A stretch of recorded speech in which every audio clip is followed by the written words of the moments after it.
Like you would go back in the chemical days, they would do a light pass, and you would come and review it, and then you would give you notes on top of that. Because it's digital, everyone thinks like that doesn't need to happen, but it does. I want to come so quick in the room, and then they feel like I'm fighting. I'm like, familiar with the material to give you a nice balance, so you can sit and spend time doing the things you should be doing. What you're doing when you're grading, one of the big sort of like problems that you're fighting against is like perspective. When you work on a shot for too long, you convince yourself like it looks good, even though later, like with fresh eyes, you're like, that looks crazy. There are things that clients shouldn't need to worry about. You have that opportunity to iron things out so that when they come in, they're not like, oh, this is darker, this is more red, this is less saturated. They're looking at something that already is in a good place, and now you're unlocked to do the creative stuff.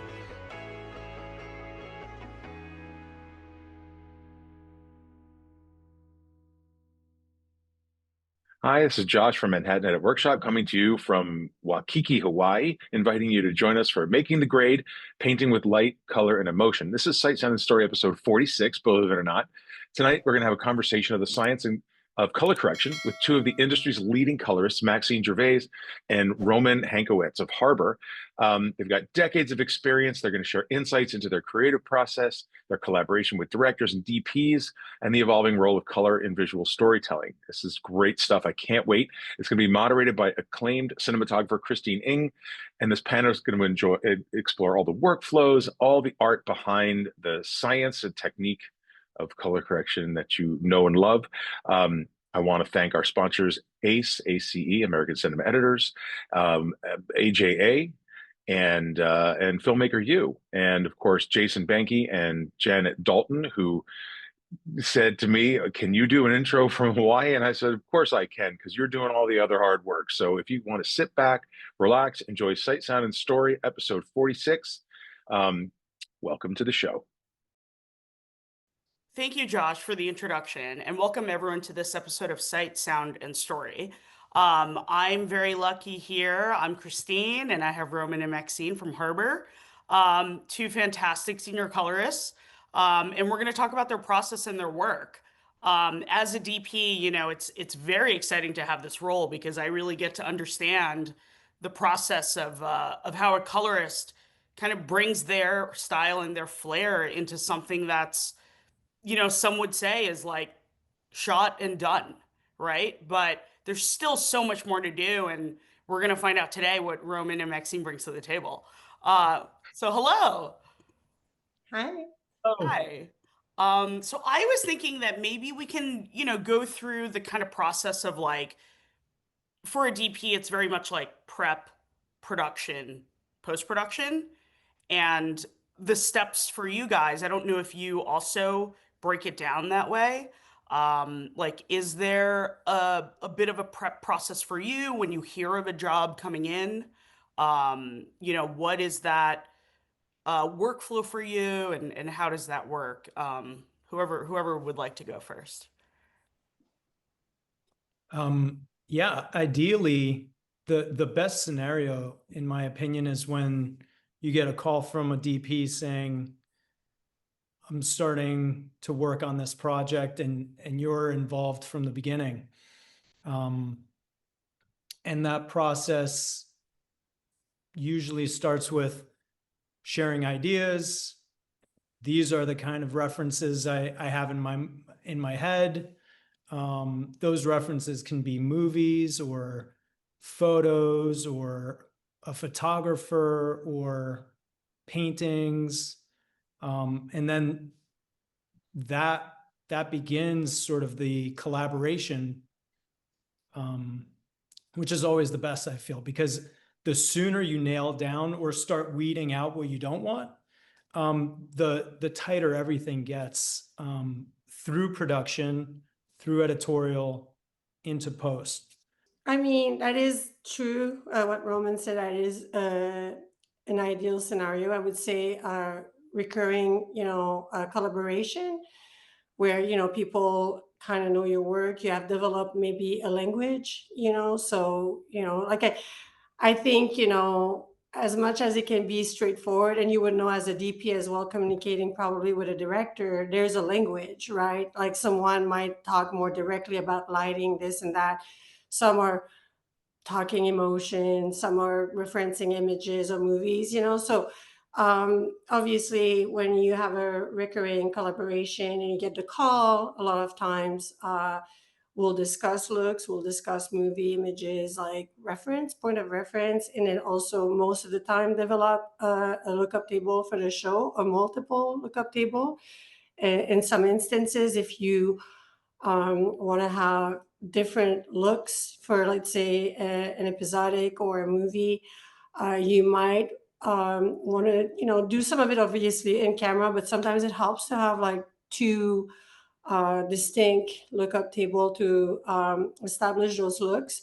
So that's, makes everyone's life a little easier. And also it protects the DP in the sense of, you know, like you shoot and then the dailies go out there and, the producer and everybody like looks at it, gets attached to a look. Yep. And, the closer you can be to what you have in mind for the final finish, and that people are like, I've been kind of used to that look, the better it will be at the end instead of fighting that process. So that's always very helpful as just getting like, generic, generic, Generic. yeah, generic. Sorry, the accent. Generic lookup table that might, not really quite get you there. And then when you get in a DI, you might, kind of fight your way through it, like try, getting everybody in line with where you want to go. So I'm not saying it's always a fight, but I'm just saying it's kind of a good thing because there is an attachment to dailies. So if you can get those to be a little closer to your ideal, finish end, it's a good thing. However, the workflow varies from inheriting like a DI later in the game, but I would say consistently the dialogue of discussing look either by providing LUTs or after the fact is always a thing. You will always like it's I would say like with someone that you have the language, images might not be as necessary anymore as you understand, like deep shadow, whatever it is you use as a language is being understood. If it's a first collaboration, might be more helpful to have like, like specific movies, chemical process, if it's an older thing. Yeah, so it's very different from project to project, but the dialogue of discussing look is essential no matter what.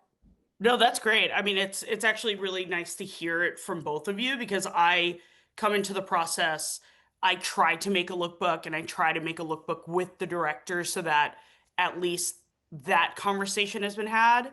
And then it's always nice when there's feedback with the colorist with more suggestions and more ideas. Because that lookbook basically kind of becomes the show Bible in a way.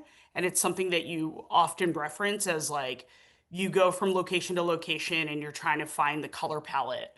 And the work that you both do are so varied in saturation, in like saturation that can even be perceived as like monochromatic, which I think is like such a finesse.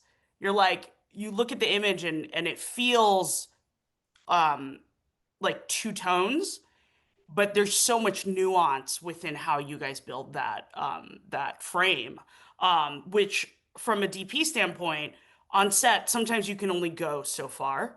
And then having these LUTs like truly help the dailies process. And that's happened to me before where I was doing something small and I was like, I'll just use a generic LUT. But that's not the look, and you keep saying they're like, we're gonna do this, this, and this. And then it just goes through the pipeline, and like I'm so not involved in the edit sometimes that comes spit back out, and I'm in the color, and I'm like, wait, what? Like, why are you into this now? Like, this is not the look, and Roman and I did a short film together last year, and it was early dialogue, and I was like, here are some references, like this is what I really want it to feel like. Maybe you can create a few different LUTs, because I'm not quite sure the situation I'll be in yet. But if I know there's one that's, you know, lifting the toe, you know, and one that's much more contrastier, and the blacks are super deep, the greens are in the shadows, or, you know, all this kind of like language of color and depth. That stuff really helps the production. And then when we get into color, you're like, oh, we're just gonna do the little things that we can't do, like lift the little eyes, or like, you know, clean this up a little bit, or create a little vignette in the corner to really focus the image. But it's nice to hear that those things are actually helpful, because you don't know, right? When you do create a LUT and a DP is able to do some camera tests for you, like what is something that's helpful in that way? Is it well, for me, you know, I'll do a chip chart, and then I'll try to start bringing in color palettes that I think is what the production designer and the director and I want to do. And then I try to do like 3 different lighting scenarios, just so there's variance for you to drop a LUT on top of it. But what is that process like for you guys? When it comes to camera tests, there's so many different kinds of camera tests, and what the DP is trying to sort of suss out in comparing things. But in terms of building a look, ideally you get to a point where you can actually have things from set design in frame.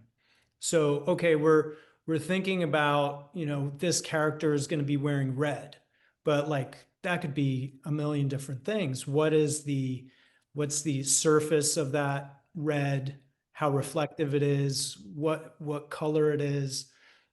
So like once you start to have like swatches of cloth and different coats of paint and different textures of like window coverings in frame that you can like hone your LUT on, I feel like that's really like the icing on the cake. That unfortunately that doesn't happen on every project. Sometimes the camera tests just have a chip chart and a stand-in, you know, but when you can get to that point where you actually have elements of set design in frame, that takes it to another level.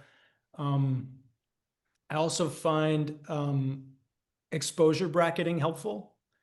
So you have like, here's your scene now, like I'm stopping down or stopping up. So you could kind of test your LUT as it gets, you know, underexposed and overexposed, and make sure there's no weird, you know, things happening in ranges.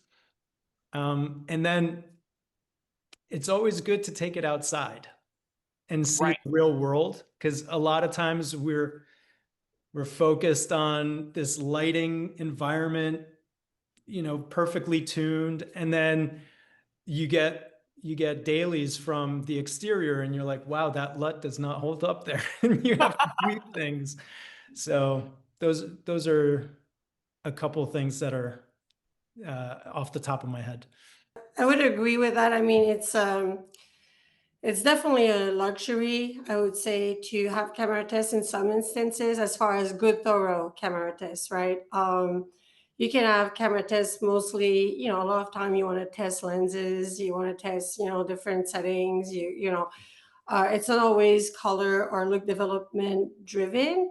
However, you know, there's been instances like I remember, you know, it's going to sound not silly, but I did like a series called Lost Ollie, and with the DP CK Miles, and we wanted to do like sort of like this 3-strip, you know, like a photochemical 3-strip kind of look and all that. So he really was able to bring the puppet, you know, because eventually it would be animated, but there was the puppet and, you know, the outside and inside, like, you know, even if it wasn't, we did camera tests, obviously, but we also, he got me some still photography that, you know, like that he could send me, so we could plug the LUT in and see how that would work. So I could refine and tweak according to the material provided. So like if you have any stills or anything, or like if you're scouting and you want to send images, and we can run the look through that, or even,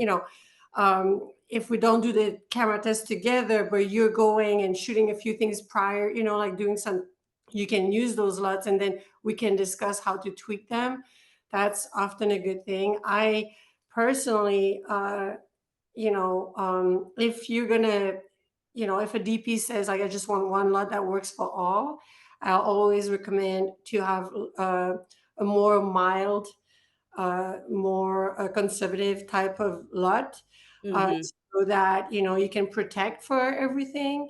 However, if you're like, okay, I'm gonna have a daytime LUT and a nighttime, or exterior LUT, interior LUT, or daytime, nighttime, because you're gonna have extreme exposure difference and all that, then I think that's also a good thing, so that you have a LUT that you can like overexpose or shoot directly in the sun. It's not going to break. You have something that can go in low shadows and you're not going to break, because we provided 2 distinct LUT for those settings.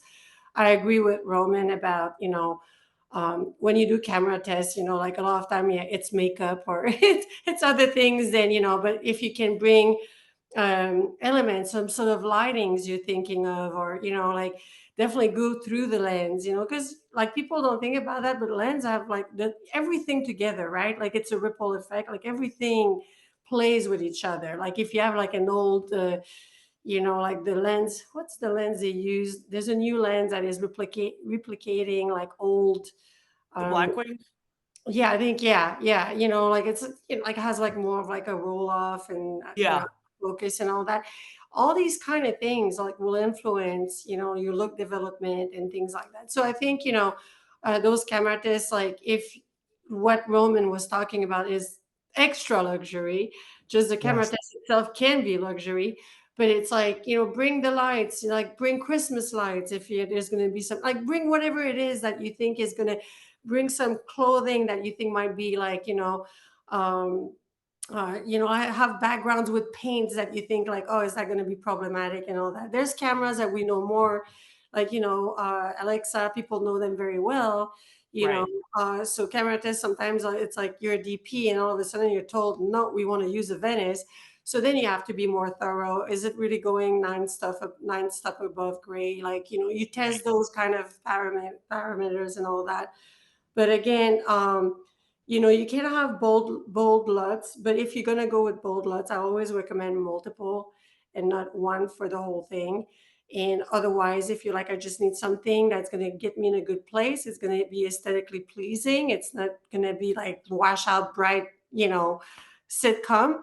Then we build something, but that has a lot of range for you to go from. That's usually my approach for it. No, that's great, because I just did a show and I didn't shoot season 1 and I came on to shoot season 2, and there's always this discussion like, are we doing the same thing, or do we want to switch it up? Like the locations, it takes place mainly in one location, so the location's the same, but even within that, lens choice, camera choice, lighting choice, LUT choice, color choice, like so many, literally domino effect of every single decision changes the whole thing. And so I decided to look at the old LUT, which I realized the LUT they used for the show, then when the show came out, totally different. Like during the color session, you guys worked the magic. It changed. It just like went to a totally different direction. I think the original look felt more like indie drama in this kind of like low sat, low contrast thing. And then it became this like poppy Skittles high contrast look. And then coming in, I'm like, okay, what am I doing? And I thought, I need a new LUT. And we ended up building like 3 different LUTs, because there were also instances where it was like interior night, interior day, exterior night, and like the nuances of where I set my white balance also obviously changes the structure of the image. But bracketing is a great idea. It's like when you shoot film, you're like, oh, let me bracket it. It's such a like thing that you constantly think of. And then I think in digital, you're like, oh yeah, you just like play with iris. You're like, oh yeah, it's there. But you should really shoot it because you should then zoom in and look at like the grain structure and like see if it's actually okay. You Yeah. know, these are such great tips. You know, I'm taking notes too for me. I love this so much. Um, Another thing that I think is helpful, and this is obviously like a budget workflow thing, but like CDLs are really helpful, I find, when, especially when you're working with like vintage lenses and you have your base LUT that you've created with the colorist. But then even within your set of lenses, it's like one goes warmer, one is a little bit more green, and one's a little more blue, one has soft, and like building CDLs for me has been helpful in the kind of dailies process, again, to kind of like make sure everything is matching. And so when it lands in edit, it's cohesive, yet again. For the CDL, it's a funny thing though, because there's different philosophy or different depending of how they're used. It can be great, but they can be destructive as well. So sometimes they work just for the dailies. Like I mean, sometimes I'm calling the dailies. They go at the end. They go in the bin. You know what I'm saying? Right, They're right. one off. Like they're not your. And sometimes I'm like, oh my God, thank God for those CDL. It just kind of like helped me kind of get there a little faster. And sometimes it's like, oh, what on earth are these things? Like they'll break the image. And I'm like, maybe it work on a small pics, like on a small, Yes. but like the big screen there, it's like, or like the bigger TV or whatever, it's like, delete, delete, delete. So depending, it's a case by case. I will sometimes like, great, they gave you good dailies, but we're gonna wipe those off. Right.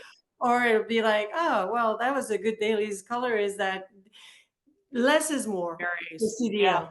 Less is more. The more you try to build in those CDL, then if you're like, well, I like what I did with the CDL, and you want to plug them in, it can be constructive. Like your hands are tied because they're using let's say tools or color slopes that you wouldn't necessarily use in the DI, and then Ah, if you want to completely recreate that with your own tools, it can be kind of counterintuitive. So sometimes I'm like, it's good to like kind of even out and give it one light or make sure the scene is balanced. yeah. But the more you try to build, Yeah. and you get attached to that, sometimes it can be a little bit counterproductive. But I'm not saying it's, I'm not Yeah. giving you a rule or whatever. I'm just saying I find, and Roman can tell me if he agrees or not, but I think it's a hit or miss sometimes with CDL and how much Totally. or too much people might use them for. Another thing to add to what you're discussing is sometimes I like to take the CDLs away so that I can build it back up myself to know where we started and where you took it on set with the DIT.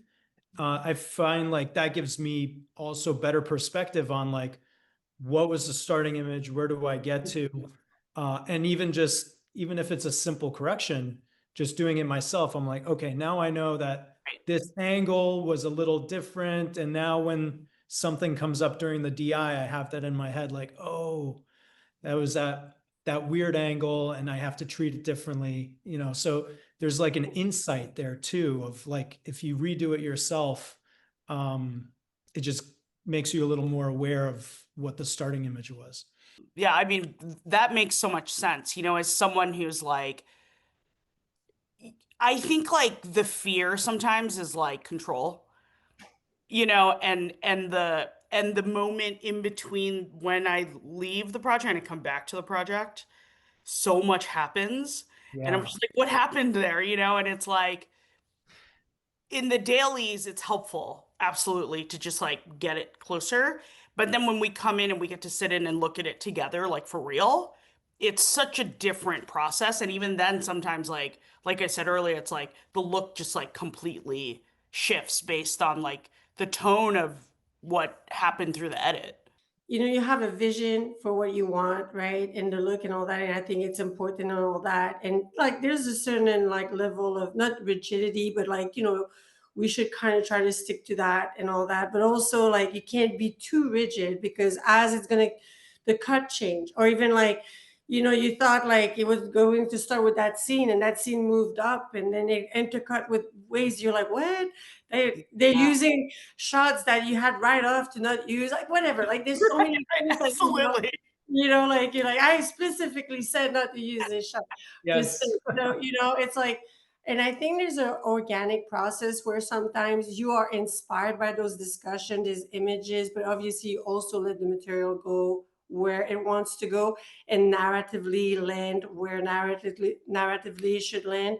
So there's, a little bit of like, let's stick to that imagery, but also let's, organically go with where the material wants to go. You don't want to fight the material, although sometimes it can be helpful. I always say, if you've been cut short as a DP, or like this, like you were supposed to have so many days, you didn't, and then like the scene, it started in the morning and they wanted you to go finish it, but it's like afternoon.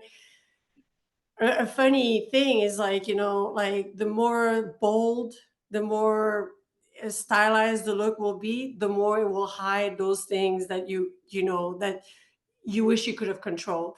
The Mhm. more naturalistic you try to stay, or whatever, like purist you try to stay, the more difficult it becomes to hide those things. Roman was saying, I think it's a good point, that to deconstruct sometimes a little bit, to see your mind process, deconstruct a CDL, to try to see like, okay, uh, obviously shot with a lot this and that, but like, she wanted like something way more bold, that she wanted to build more contrast, and then that's helpful to give us a guide, but there's a lot of things that happen organically, I think, in post as well, like, Absolutely. because we don't see like the dailies, they're not cut, right? And when Right. it gets Right. cut, it's like sometimes it becomes a different beast that what you Right.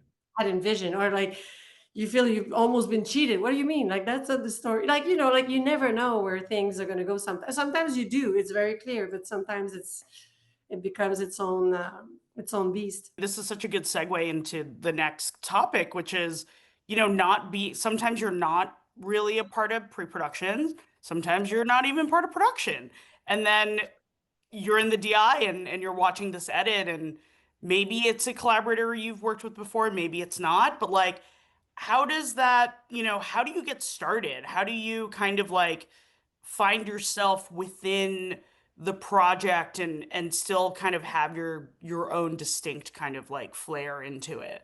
I do feel that even with projects that you don't have a head start on, in pre-pro or production, I find like building time before that first session to begin the process, even if it's solo or if it's with the DP and director, is really important. I don't, I can't, I'm struggling to recall a situation where I like walked into a room and started working on something with, supervised with somebody, because like, I feel like you need to watch it. You need to sort of absorb what's the story, what's the place, how is it looking now, and how can I imagine it looking? Have a conversation with the DP and director, like, what was your intent? How much do you want to change it? How much do you like the way it looks now?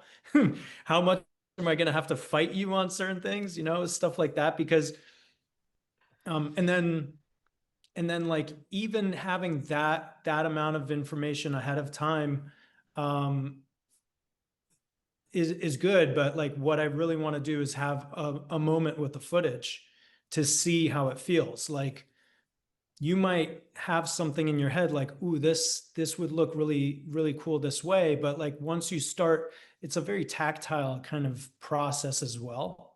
You're like pushing, stretching certain things. Like as soon as you start pulling on them, they feel like they break, or they Right. don't move the way you feel like looks good.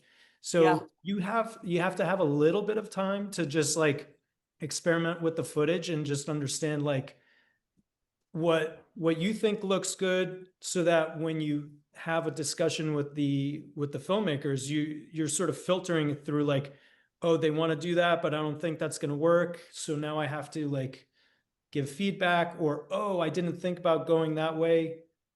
Let's try that. So, yeah, even when you start like in the DI on a project. I think that prep work needs to happen, that experimentation needs to happen. And then, obviously the experimentation that could have happened in pre-pro is now in the DI. So I think everybody needs to be a little flexible with those first days. You might be coming in with an idea of what you want to do, but don't be afraid to just say, hey, maybe we need to try something else, or scrap it and build it back up from scratch, because, stay open to like questioning all of those different ideas, and not be afraid of like rebuilding and trying different things. I agree with that. It's funny because, I have like sort of I guess my own philosophy about it. I agree with Roman. I think it's very important for the colorists. I know there's like not anxiety, but like like a kid in a candy store, like DPs, a director can't wait to get in the room, and it's like also like our producer are afraid maybe what if the colorists take it into place and we have to redo and we wasted all these hours, so Right. with years of going through this, for me, the first step, the first thing for me that I absolutely need without anybody in the room is just the balance pass.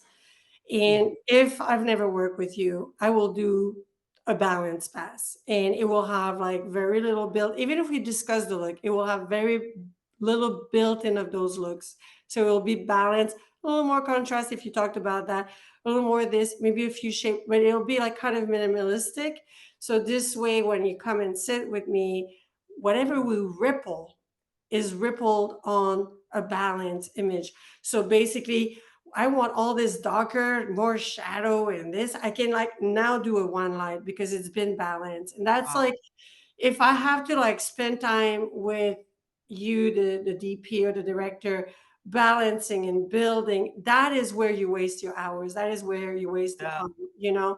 So that doesn't mean that, as we ripple, we don't see like, oh, like this one didn't take, because it's all a moving target, right? It's like kind of like so it doesn't mean we're not going to do some finesse balancing together, but the bulk of it will have been done. If we are recurring collaborators, I will most likely balance with the looks in mind. So like I will build the look in the balance, because then the ripple I know will be more small. Like, it'll be like, just a little, lift the shadow a bit, or, just those highlights. Like because we have that language, because I feel maybe more confident about like what we've discussed and we've done more work together, then I'll be a little bit more bold in my balancing approach. But other than that, it will be like kind of a more purist balance, pass. But it's essential. So a lot of times people are kind of so they want to come so quick in the room, and then they feel like I'm fighting. I'm like, keep them out. Give me at least 2-3 days, And it's like to get familiar with the material, to give you a nice balance, so you can sit and spend time doing the things you should be doing. Um, like you would go back in the chemical days, they would do a light pass, right? They would like do all that, and you would come and review it, and then you would give you notes on top of that.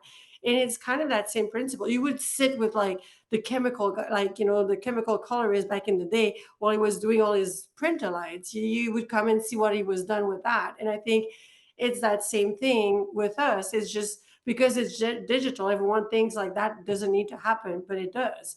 So, that is a very like it's a must. And I think, I mean, for at least all the clients that have been working with me for years now, it's not even a question, they just give it to me. But sometimes newer people are like, what do you mean? She wants to, like, I need to be there, and I'm like, I need to set the looks, and I'm like, well, before we set the looks, let me just polish, balance, giving you something that then let's set look. At least when we set the looks, or we try, I can ripple them, we can see them on the whole scene. So at least for me, that's like if I could, it would be a non-negotiating. I've had instances where, but then I prove them, like, then they're like, oh, you know what? Take your 2 days on supervising, do your thing, Yeah. because they build the trust, But uh, it's very rare. Most of the time, people now understand that that's an important process for colorists. It is interesting that you bring up like the film aspect of it and then the digital aspect of it. I think even now also on set, there is like, it's like a trust thing because it's so immediate that everyone thinks they know it, you know, and you're Yeah. like, well, I'm not done. I just like did step 1 of step 50, you know, and it's like you gotta like give me a second. But if it was film, there would be very little questions asked because it's chemicals, like we can't see it, you know, Yeah. and now there's just this like immediacy and it's like, wait, just like my turn, still my turn, you know, like and I, you know, it's good you brought that up. To Maxine's point, I mean, like color is so subjective, and I feel like what you're doing when you're grading, one of the big sort of like problems that you're fighting against is like perspective, right? And like, you know, when you work on a shot for too long, you convince yourself like it looks good, even though later, like with fresh eyes, you're like, that looks crazy. And so that's just a little example of like, there are things that clients shouldn't need to worry about. Like if you have that opportunity to iron things out so that when they come in, they're not like, oh, this is darker, this is more red, this is less saturated. They're looking at a like something that already is in a good place, and now you're unlocked to do the creative stuff. I feel like it is such a producer fight sometimes where people are worried about time and not letting colorists be unsupervised, but I mean, it pays for itself so easily. And and you know, like from my perspective too, it's working with a colorist is exciting because that's how I feel. I feel like I've been with this thing for so long. I'm so siloed in the way that I'm approaching it that having fresh eyes in a perspective where the edit is done, like you're actually seeing it from more of a narrative, emotional storytelling perspective, and I'm still in such a like granular, like moving all the pieces around, you know. And having the fresh eyes, that's why I'm always like, oh my God, yeah, please, like take your time. When you have, like, I'll tell you a few words, and then we can come back, and then like let's see it together, and then let's find the thing together. And more often than not, being in a color session, we elevate the thing that's been in my head that I couldn't achieve to the level that I wanted to while we were doing it. But then, you know, you guys unlock your tools and then we're like able to really just like change the image, like just turn it up a little bit, you know, for the emotional direction that we need for the story. Um, when it comes to period pieces, you know, how does I feel like I mean, Maxine, in your work is so um it's real, and then we're like in like outer space, or we're in like a different world, you know, and I feel like as a viewer they look so different, like all the worlds feel so different despite it being like, oh, this is an action film, or this is just a different country or something. But there's always like there's a variance in your work that I see that becomes the project itself. Like we can describe one thing and it's like, no, that's this one. Describe something as it's this one, yet it all still has your touch. How would you define your look? I don't, that's a, I'm not like a one look pony trick. I don't know. Is that an expression? I'm making up expression now. Um, but yeah, I think, a little bit it's funny because, I did fine arts and, I've always liked to explore like different style of painting, different style of sculpture, like whatever. Like I love, just kind of exploring, right? And I think, uh, I think people that come to me is because like I have like this eclectic broad brushstroke. I can go in places where maybe no one has gone. I will always, remember, like, even when I did, like, with the Washes Keys, the Speed Racer, it was shot on Rec 709. It was shot like in Rec 709, but it was going to go on print. We're still printing, and they wanted those colors that were pure RGB Rec 709 colors to fit on the print. And it was really outside the box. And like, for me to come up with, like, how to fit those colors, and I had to invert LUTs, and I had to create, like, this crazy thing. Like, you look at the negative, it was completely broken in order for those colors to fit on the print. But it's like, I think, I get very inspired. I dive in and I embrace each project as its own. I never in my life has used the same LUT on the same show. I've never used the same look on the same show, or like saved the setting that I like that movie. No, even if you like that, I'm building from scratch for you for your specific project, because it is yours. It should be from scratch. It should be its own entity. I let the sometimes I get the script, so the script, the footage, like, I let it inspire me. Like, the collaboration is amazing, the back and forth. But yeah, I don't think I have necessarily a style. I think I like to embrace multiple style, and voyage into different worlds like that. um I really, obviously, like, I love the challenge. If it's like, like a period, like, the Continental with Albert, like, I've done probably some of the most stylized thing with Albert Hughes, like, from Book of Eli and Alpha and Continental and things like that.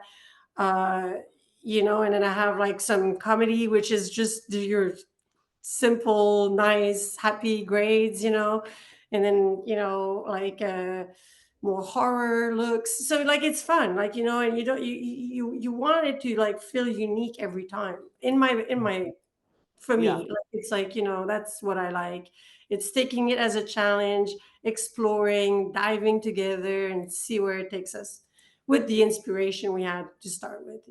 How you speak about your work is very obvious in your work. It each one feels very distinctly different, yet yours, Uh, Yeah.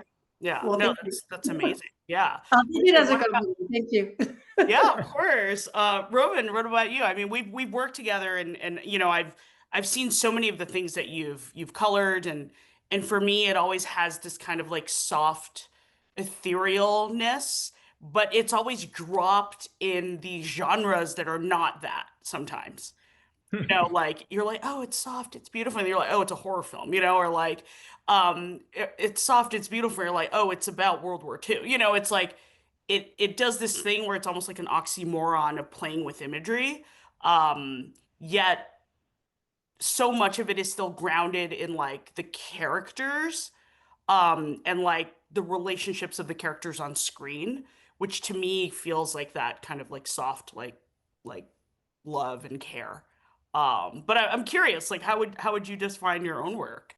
I feel like it's not my place to inject my style into something. Maybe everybody has their own sensibilities, and you make choices as you're working to do certain things, and maybe that's what people see as a recurring set of characteristics in what I do. But like, I really don't want, I think every filmmaker deserves to like have their palette and like what they wanted to achieve with a movie come through.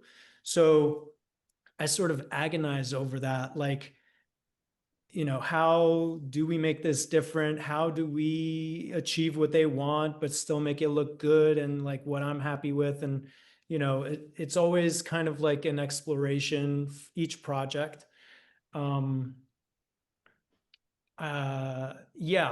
the soft thing for sure. I have a few soft palettes out there, but then I do find uh, I find it so fun to do like big, bold, like crazy colors too. So um, I find the variation between projects to be the thing that is exciting.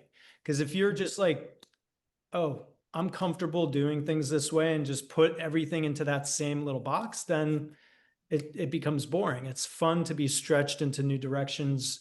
You know, filmmakers are like, oh, I want to do this. And you're like, I haven't done that before, but I can't wait to try, you know? Yeah. So To be fair to Roman, also, like, uh, not fair, but I'm just saying, like, because like maybe there, sometimes it does happen. There'll be like a few movies that he's done that people love that aesthetic, and like kind of is seeking it. So like it kind of reoccurs, not because it's necessarily his style, but it's because it's driven by people. As I've seen that, like, can we do something similar? Which then happens to have like a few project that will have like similar texture that is not necessarily driven by him, but by people seeking Right. because they've seen the I work. love this. You did this. Let's do this again. Yeah.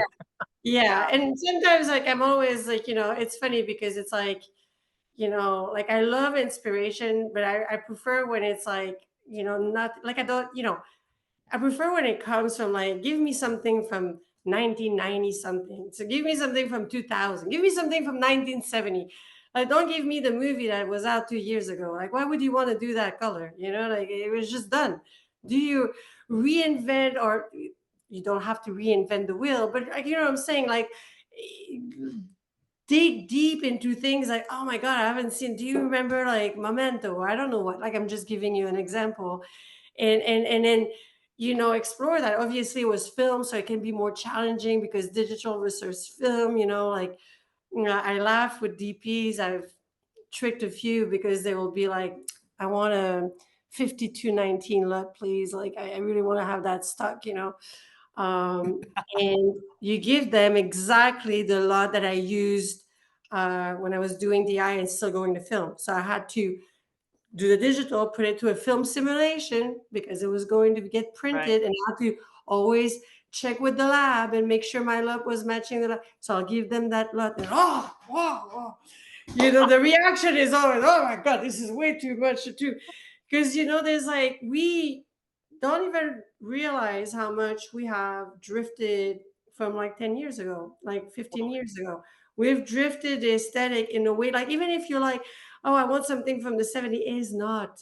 Okay. It is not. Because if you go see that print, you'll be like, like, you'll love it. But if I give that to you on the digital, you might be like, oh my goodness, so, like it's always a hybrid. It's always like but anyway, to go back to, you'll have certain looks that people will come back to. And I'm always like, well, okay, we can start from there. But I always try to, let's do something new just for that, because, like that look you love might not work exactly the way you want for,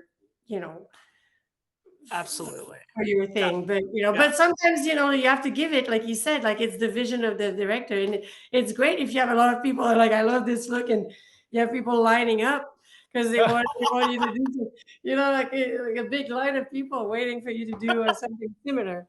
That's great too. It's like a double-edged sword, it's like, oh, I'm so happy you love it, but like, let's move on, and like, yeah, let's find the thing that's yours.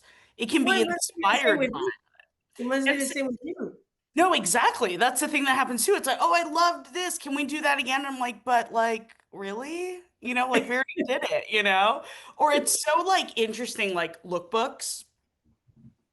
I find lookbooks to be such a hard thing, especially when I'm interviewing for a job. Because, I present ideas, and honestly, it's just to be like, what are you reacting to? Like, what is your vibe? Actually, you should give me a lookbook, and then we should riff on the lookbook, not me presenting you with a lookbook and then trying to figure out like which direction it actually is going. It's such a tricky thing, but then if you don't do the lookbook, then you're like, am I not doing my homework? you know? And what's so interesting is that, like, I find for me, it's like, okay, whatever, we move past the lookbook. Now we're talking about the project. And I'm always like, well, what's like a, like, like an activity we can do, or what's like a thing that we can do that really like puts us in the feeling of the film. I shot this documentary and we were shooting in Dallas, and I was like, what do people in Dallas do? And you Google your like top attraction, the aquarium. So we went to the aquarium, and the aquarium, I took like a couple of photos, a couple of the director, and the things that we felt in the aquarium, we kind of like walked in with the kind of our project in mind, and we were gravitating to visual things that would happen in this space. And then that shaped the thing we were shooting, or like, can you go location scouting, but with the like really embody like the characters? Like, what is that feeling? Um, it's just like let's move past what we know and what we've seen, but how can we put it through ourselves and then bring it back out through 200 people to help us do that? Like it's such a like what we do is such a crazy art form. But it's also so amazing because then at the end you have this thing that like lives forever. And we all have a little bit of ourselves in it. But with that, maybe we should move on to some clips.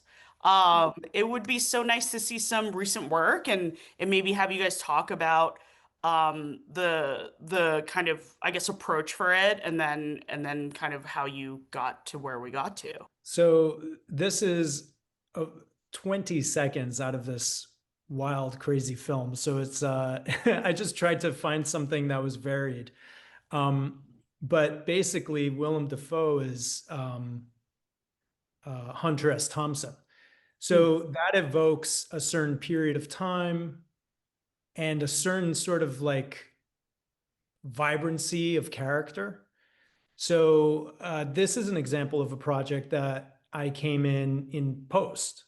I had worked with Bobby Bukowski on a few things, but for this project, I was not involved in like the LUT or anything. So this was an example of like seeing the film, seeing the cut, and just like having a strong feeling of what I thought, like where it could go. And, that aligned really well with the footage. It just like this was one of those little unicorns where you're like, oh, I want to do this. And then you do it. And it's like, I love this. And then you show it to the filmmakers and they're like, yeah, let's start here. And then you kind of riff off of each other from there. What you're seeing in this little sequence is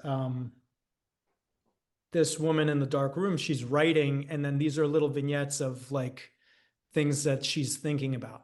So they're a little bit heightened and a little bit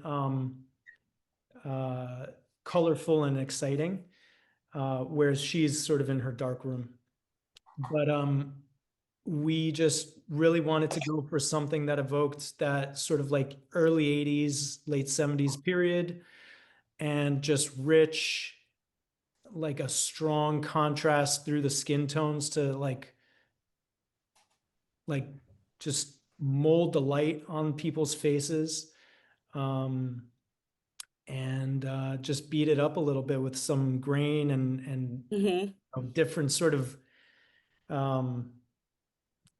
texture based things to sort of just soften the image and just kind of bring it back to a more past feeling. Yeah. I mean, I was like, oh, this is such a great clip for this conversation. Like you said, finding something that's very varied and not knowing what the film is, you start with her in the dark room and just like panning down to like realizing that she's thinking of a memory or something imaginary. And then the next image is like a complete palette cleanser of like opposite, like this is very contrasty. It's night interior. And then you go to this woman against a blue sky. And it's like and then you go to the image with the red, and the red just pops out. Yeah. And then you really feel this kind of like 70s, 80s Americana photography. Um, And even, yeah, the textures that you talk about really add this kind of layer of like, vintage quality. That's nice. And the tones of their skin here, it's like it's really stunning.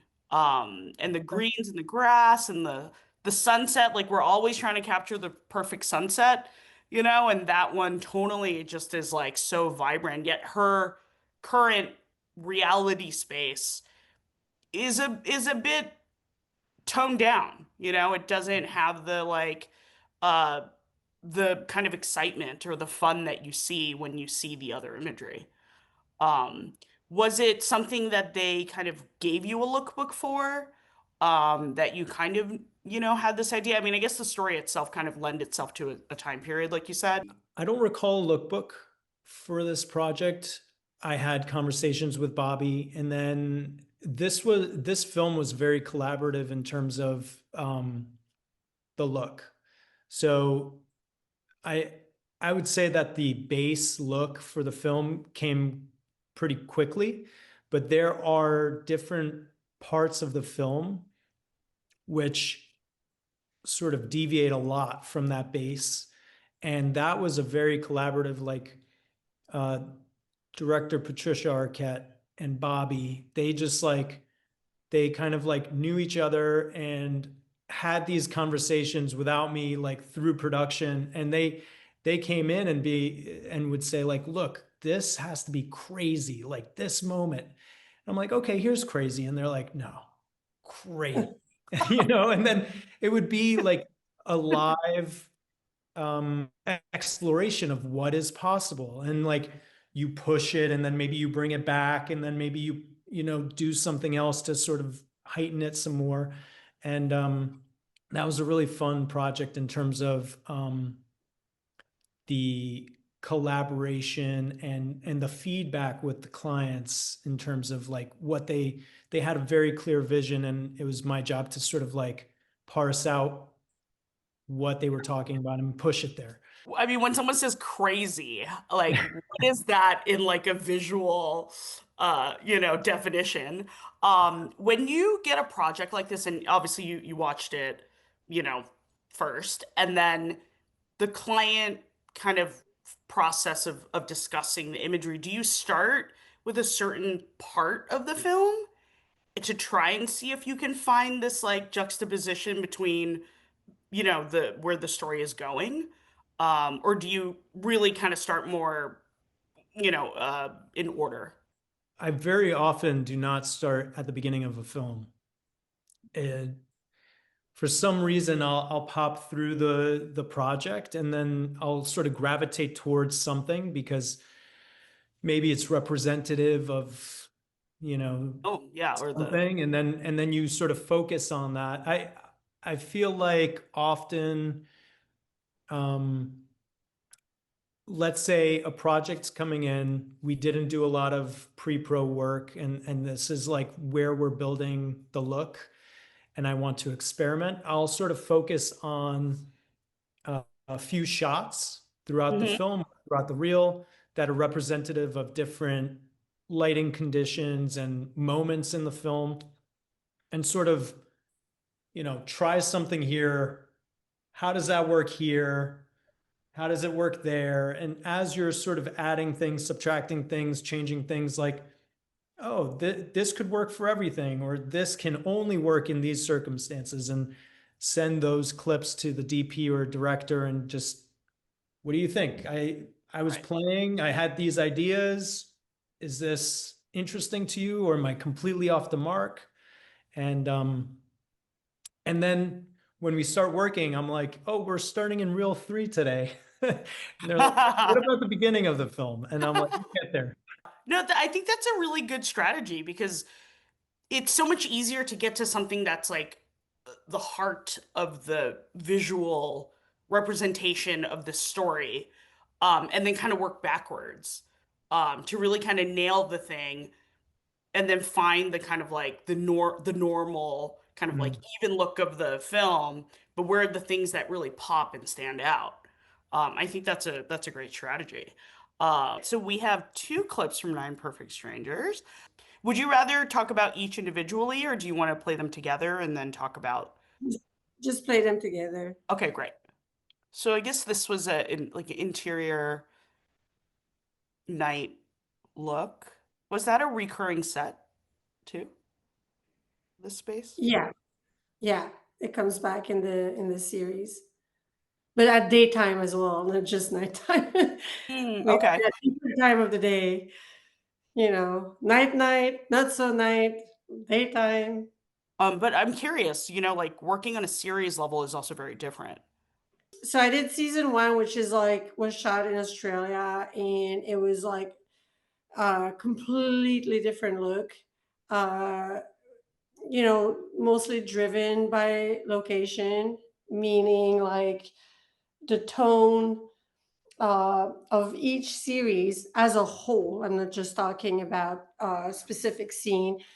Was distinct, driven by location. So basically, first season they're in Australia. It's lush. It's like, luxurious resort massage. This that it has like a very rich and colorful and pretty, and like everything is green and lush, and like like a very pristine kind of aesthetic. And this one is set in Germany, like up in the Alps or whatever, and it had like this much more monochromatic, a little bit like a cold winter. But it's funny because I called it, if you see in the two clips, I called it the warm cold, and then the cold warm. So basically, in all the warmth, there's always either cooler lights or cooler shadows. So you have like kind of a monochromatic, but like it's never this pure white. It's always this kind of pure warmth. It's always has a little bit of cold characteristic built in that warmth. And into the cold, there's always this kind of warm. So it'll be cooler, but the highlights then will be warm, or like, so like it had like this, and it blends. I mean, when you watch a series, it blends very nice with each other because it's like kind of you're navigating into this coolness really, so that but like it's never purely cold or purely warm, so it can kind of blend with each other like nicely. My recurring collaboration was the director, but the DPs were different. So the first season, different DP than this season. This one was with Frank Lam, and we had multiple LUTs for all the different looks. Not so much for you know like looks per se, but for like different exposure and different density, like contrast, like more or less depending of where we were in uh like the inside, outside, or the time or whatever. So but yeah, it was like it has like it like it has like kind of you were talking of softness. It definitely has a softness to it because we were not high con. So there's like this kind of like there's good contrast, but it's kind of lower con overall. um and yes, definitely like muted colors, but always kind of colorful. Everyone has like skin tones and flesh and all that. And it created more of like the like mystical world, and it worked really well with the Alps and the tone of the buildings, the outside, like where they are. It's if you even everybody, it's not a spoiler that Nine Perfect Stranger is all about drug inducing things. So obviously there are scenes where it's trippy. Yeah. So then we can go a little bit more like crazy in the swirl of colors and all that. So very too artistic season, but like in different directions. So that was Yeah. very interesting too, to like not like a lot of time, like it's like, oh, like you were talking earlier, like they kind of want to stay at least within the confine of the look somewhat, of the every series, as this one was like, nope, this is like going to be a different world, they're in a different place, so we're going to embrace that. And and then as Frank was shooting, he would be like, oh, hold on, can you like, so I would modify the LUTs as we Right. went Right. throughout. Yeah. So it's funny because at the end, like I kind of, let's say I built 4 lots. I only used 2 really, and it was like my most like my less aggressive ones because it was easy to rebuild because I built those lots, so it was easy to rebuild the look and then push it and explore. And we there was a look book, and we were pretty faithful. If I would open that book, you'd be like, oh yeah, this is Oh, pretty faithful. cool. Like you would flip through it and go, "This is like, yeah, I see it." Right. Okay, Right. so like that was like kind of fun to realize that yeah, we nailed the reference. Like we Yeah. were within that world. Although a lot of time it's like you get references and it's like it has nothing to do with the actual material, but yet you feel it, you feel the look and all that. So it was uh from the beginning to the end, very collaborative, and I feel like everyone felt they achieved what they wanted. They were very happy. So yeah, No, that's amazing. I mean, when I saw it, I was like, oh, it's so beautiful and it's so you can tell that there was so much care in the different levels of production because the production design echoes what you'll end up doing. The costume design echoes that. The makeup echoes that. Like everyone's makeup, no one's heavy-handed on the makeup. It's very natural. there, yeah, Yeah, and it really then for you, it's like, okay, let's try to like find their true skin tone in this world. But then yeah, you're able to like pop out the collar, pop out the hat, pop out their eyes in certain instances. And yeah, and even the like you're saying, like the how you described it, warm, cold, and cold, warm, I totally see that. There is like that first clip, the interior clip to me is so cool to me because I'm like, ooh, what's gonna happen? Like Nicole Kidman's scary. And then there's like this like warmth in all the practicals. And you're like, okay, like what's going on here? And then the opposite clip, like everyone's wardrobe is very muted. The the couch, the walls, the artwork on the walls, it's really just like there's like 4 colors in the palette in many ways. yeah, Um, yeah, but all their skin tone feels true to their person, which is like to me like a hard thing to achieve because sometimes when you go so drastically pulling, like trying to keep it more subdued and monochromatic, people could start looking unhealthy and like zombie-ish. But then you add this warmth back into it, into the highlights, and the practicals, then it just like she's so scary, but like, then it just like kind of makes the whole thing like okay. And then you're like, wait, what's gonna happen? There's like definitely some tension and some like cheekiness, but there's this underlying like um the visuals are so strong that it kind of makes you double back on like how you should feel. Um yeah, it's really cool. Like this one you described as cold warm, which absolutely, I mean the environment is this is such a cool such a super cool location. And I love the approach from the creator of like let's let the location kind of influence the look of the show because that's so much of the production value. And yeah, here it's like yeah, everything's similarly like to use the same word like monochromatic, but then the hat, the collar, her sweater, the little pinks in the stripes of the jacket, like all these things really kind of pull out when you bring the world down. yeah. It's really cool.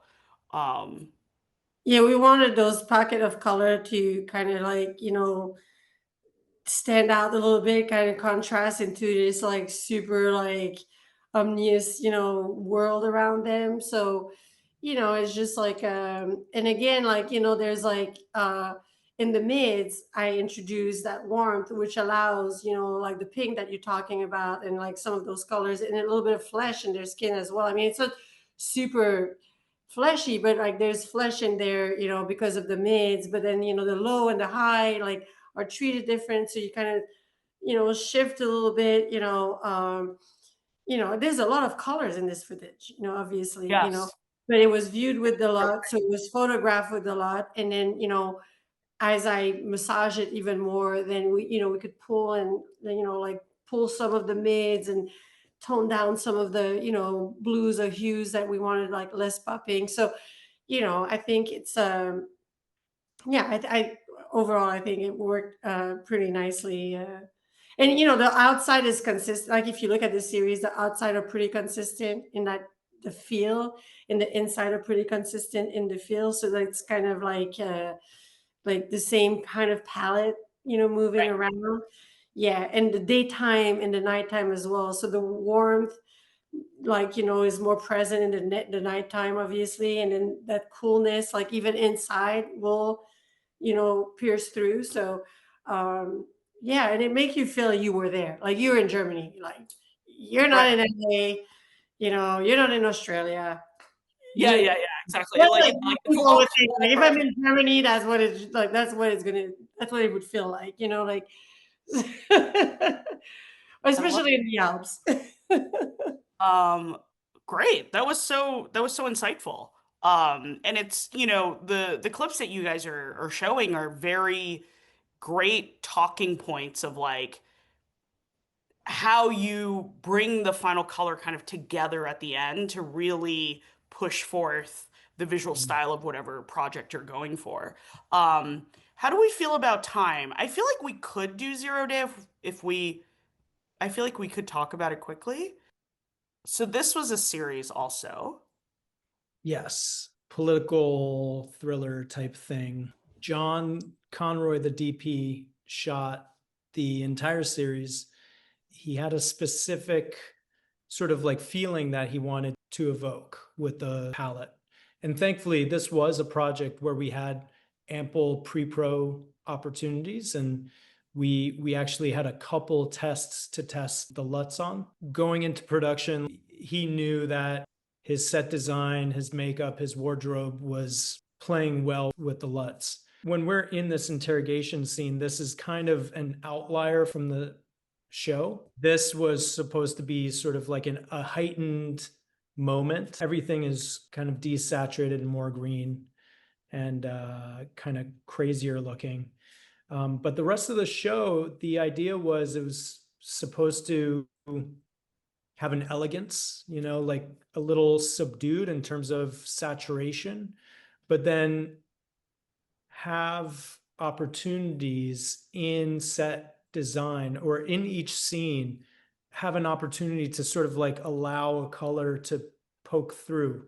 Everything was a little sort of restrained. And then you had this like one maroon couch in the corner of the room that sort of like just like said, hello, I'm here, we're not all like desaturated. So that was a really fun project in terms of developing the look, but then also in terms of grading, because John and I, while we were working, would identify those parts of every scene, like where do you want to sort of like allow that color to creep back into the frame. And this interrogation scene is an example of like a part of the show where you're allowed to deviate. You're talking about 8-10 episodes, and you have a certain palette. You need to find opportunities to kind of mix it up a little bit just to keep a little bit of visual interest. So this was a cool opportunity to do that. I haven't seen the show, but I saw the clip. At the beginning of this, you're in the interrogation room, and then the next shot or the next scene, you're in the conference room with Connie Britton. And I think what's interesting about that is the image of the interrogation room is also on the screen. And there's Right. something so like kind of meta about that interpretation where you're like, well, is the audience seeing the interrogation room through the lens of Connie Britton watching it on the television? Or are we in the room? It's like it just becomes such like a layered thing Yeah. in this context. And then even in this room, it's like the only real color I see is that red dot on the speakerphone. It's just like a little stressful. It's like, am I being watched? And I think that's the whole point of the show is this kind of like tension. And it's cool to see that and actually the rest of the trailer has so much color in like a totality, not like in each frame, but like in totality, there's so much color everywhere. But like you're saying, it is a very defined, like we see green, we Yeah. see blue, we see red, and like what does that evoke? You know, it's cool, and I'm sure it's like also so nice to like have one DP on one full project so that the kind of conversations and language stays consistent. And then being a part of the prep too, you guys can also kind of experiment a little bit so that the production side of it is smoother. And then going into post and into the DI eventually, it's like the conversations are just like continuous, you know? And obviously, like on a series, it's super ambitious to have one DP shoot everything. But I mean, the unity is obvious, right? Like you have that common voice throughout the entire series. That's great, because usually what you're doing is you're working with 2 or 3 DPs to try to like unify their vision into a single series. And you know, there's no problem with one episode being a little different from another, but it's just a different starting point, right?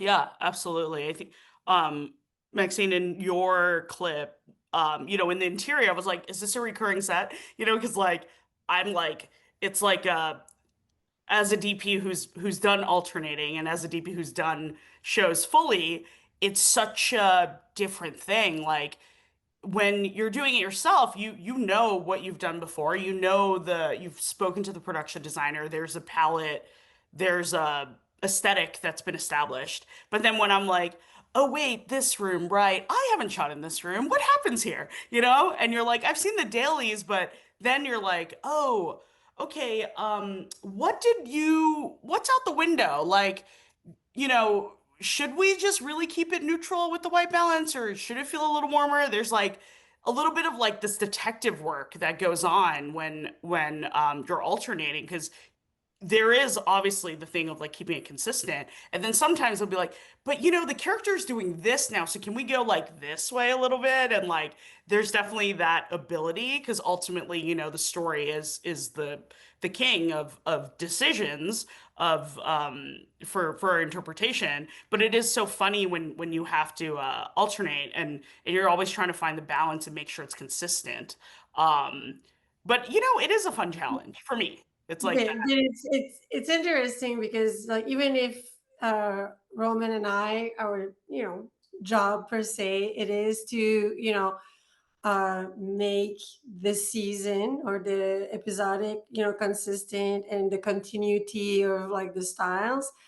You could still a lot of time identify the different DPs, like their little touch, or like they might have maybe use a different lens or their lighting slightly differently, and you can totally see like maybe a little harder light than this one, and like you can kind of you can smooth it and you can massage it, but with a keen eye people right. would be able to tell, but on Nine Perfect Stranger it was also just one DP, so there was that continuity of like cinematography that makes it a little easier in a way.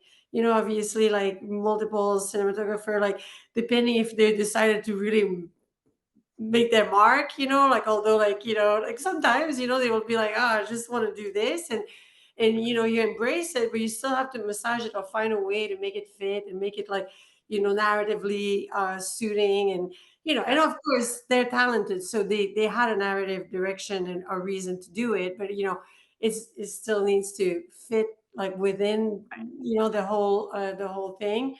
Yeah. But like I like what you said earlier about like also the set, because we were talking, to circle back, we were talking about looks, and you don't always have to reinvent the wheel. Obviously, there are more bold looks, there are more stylized looks, like I think what we've shown today would be considered quite stylized. It's not as minimalistic, it's not printer lights. um but like there are, like, for example, like the movie, like I did a movie here which we did, like, it was the story is very funny, but like, it started thinking like, oh, maybe we can shoot it on an iPhone, because like the idea was like you stay in a room the whole time and it never changes, right? So they were like, well, if you just, maybe put an iPhone there, and it's just like, like, and then you rotate the set, like, you know, and well, that didn't work. So so there was camera tests, and we had to find, because it's not only that what they realized is like there was like depth. So basically, it was not just about keeping the lighting the same, like the same room, trying to be faithful to the lighting, especially for the different period, There was also like the depth of field, like, so meaning like we don't want to lose focus as they move in and as they move out. So there was a lot of tests of lens and camera and this and that, like that went into it. Like so much work went into that movie that we don't have image for, but like sometimes, the paint on the wall, the wardrobe, the couch, all of these things, if done properly, can, like, you as a colorist using, the tools, just enhancing that, like, like building from that instead of like on top of, if that makes sense, because color can be seen almost as a layer on top of the capture sometimes, but sometimes it can just really build up from within, right? Like just kind of enhance what is there and massage around it. And that's kind of what we did for that movie, was really like, there was these vibrant violet purple for like the more older times, and then more like kind of harsher whites and modern couch and fabrics and paint on the walls for the more for the today's time. So while going through all of these, the lighting and the feel of the photography would be the same. So that was also like in itself a challenge, but Yeah. where the set, the paint, every little decision like made the color changes, the color process, uh, uh, directed the color process basically, Yes.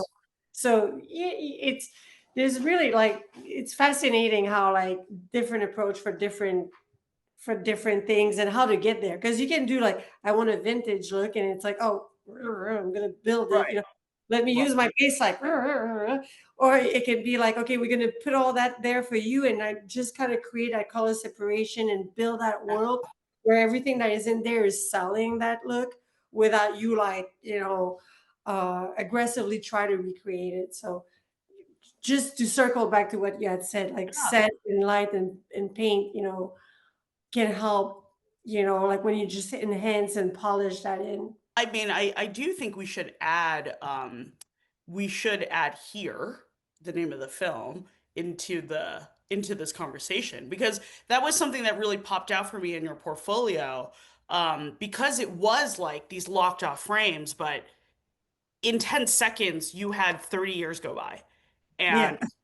And it was so, we associate, for lack of a better colored choice, sepia to a time period, right? And we associate contrast and backlight to like 90s or something like, but there was a more depth to it than just that, you know? Yeah.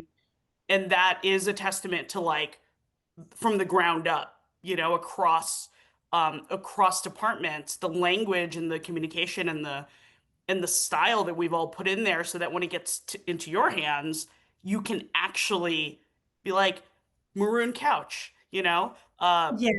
American flag, red light, pop collar, like all these little things. But also it requires you guys to actually see those things, right? Like when you do your balance Yeah. pass and After tip. that, it was like, okay, I'm doing this period, velvety, did it, and I'm doing this period, and then I go back and then I line them all up because they're not lined up. I line them all up to like see their continuity. So I cut out all the other shots, line these up, and then they dissolve within each other, and then so you have to go inside the frame of the other frame to make sure that that color is consistent with it. It was basically probably technically the most difficult thing to do. And color wise, like to be like the consistency, because it's not so much of a balance pass on that, you know what I'm saying, because it was really just kind of like the consistency of the looks through the periods and when they come back and within the frame, and sometimes cheating it a little bit so they could pop.